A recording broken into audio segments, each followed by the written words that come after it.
Good morning, my name is Janae Cabero, and today I'm going to be discussing blood donations and how global warming affects it and how you can help. In this day and age, climate change is taking a toll on everything and everyone, basically, especially where blood donations involve, where 1 out of 7 people would need it, especially thanks to surgeries, injuries, and illnesses from anemia to the Zika virus. Global warming, this is especially going to increase thanks to global warming increasing diseases and natural disasters. But thankfully, there's a way for you to help. For the illnesses, there is the dengue fever as an example. The symptoms include fever, aches, and occasional bleeding. In 2009, there was an outbreak in Australia, China, as well as Singapore.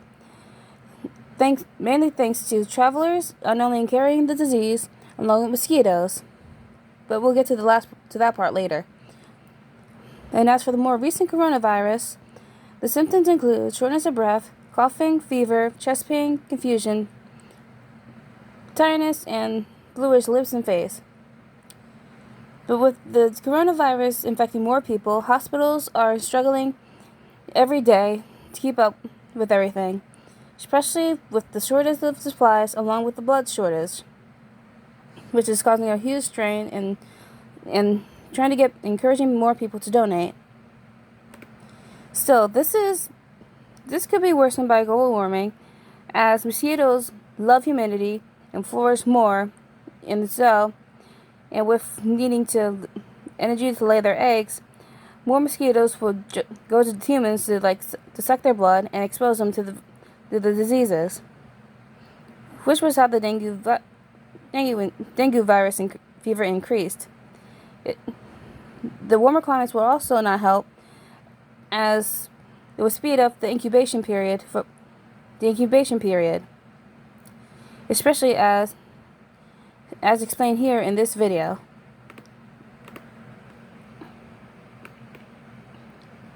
Just so you can hear it more.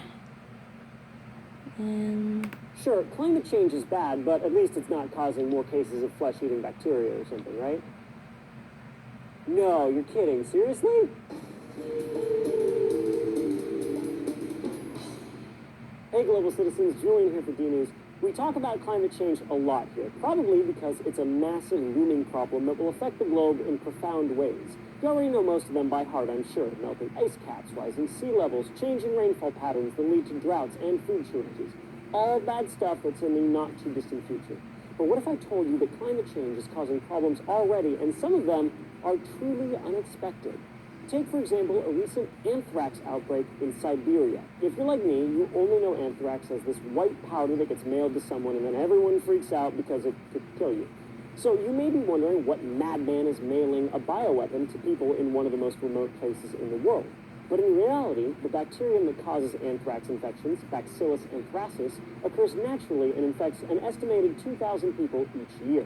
Back in the early 20th century, anthrax outbreaks were common in Siberia. Anthrax infections killed over 1 million reindeer, and they were buried in about 7,000 burial grounds by the indigenous Nenets.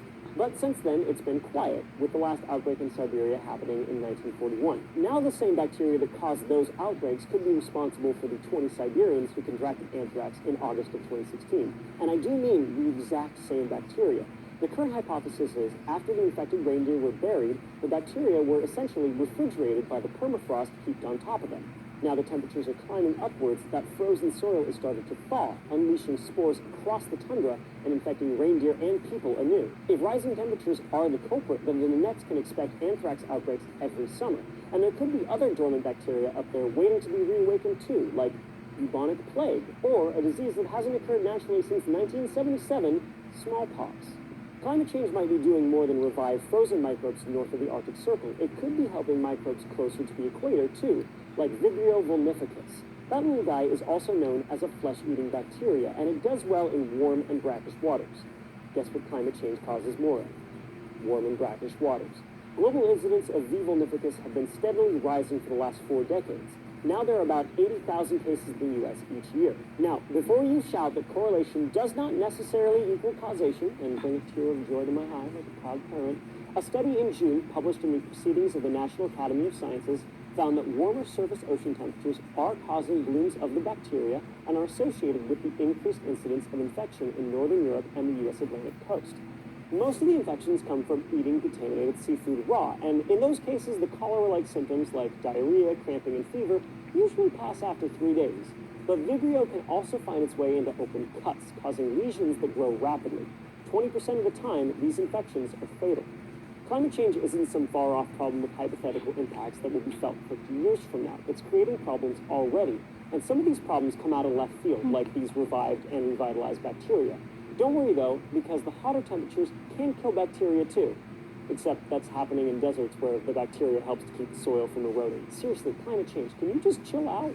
Another unexpected side effect of climate change? A refugee crisis. Secret Stories has more info on that here. And we're done here. And though that video was made in 2016, it couldn't be further from the truth.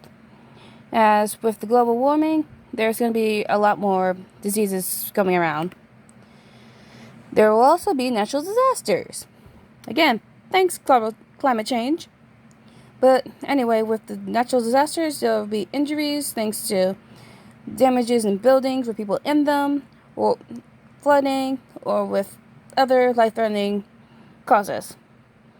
But because of buildings being damaged and floods disturbing the pathways, this leads to a limited access to blood. With the Hurricane Michael and Hurricane Florence a couple years ago, the centers had to cancel 250 blood drives and causing nearly 7,500 units of blood and platelets to go uncollected in the southeast. This is especially hardening since blood can take up to 3 days to be tested and processed and made available for patients. It also doesn't help that blood can be used for only a significant amount of time. Thankfully, there's help.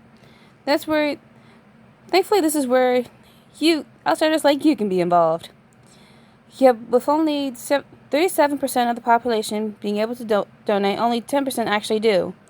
Though the remaining 27 are not at fault. Schedule conflicts from school to work can leave people unable to do it, along with people being afraid of needles, which is a fair phobia, because, not gonna lie, needles hurt. They burn. And there's also the fact that some people just don't want to do it, but just don't know how or what exactly to do, especially with the coronavirus. The good news is, since it's only respiratory, the coronavirus has nothing to do with blood. But for extra measure, there are donor screenings, especially for people who have traveled, had unprotected sex, or have tattoos, which could all be a risk to certain STDs or other illnesses. And starting from 17 or 16, if you have a parent's permission, a person can be able to donate. Basically, anyone can donate, and all you have to do is find a website, such as the Red Cross website, to find your closest location that you are in, and apply there. But before you do, please make sure to drink plenty of water and eat right, because if you don't, the blood will flow very slowly, and if you don't eat, you're most likely to either feel dizzy, fatigued, and probably throw up. But if you are still concerned, you can seek your local your family doctor, or ask questions when you're being screened. Meanwhile, the blood donation is going to be a bit difficult and sometimes scary with the needle part. But still, at this time, is good to do good. And to help save lives, especially during the corona. Be a hero, basically. And that's it. Thank you.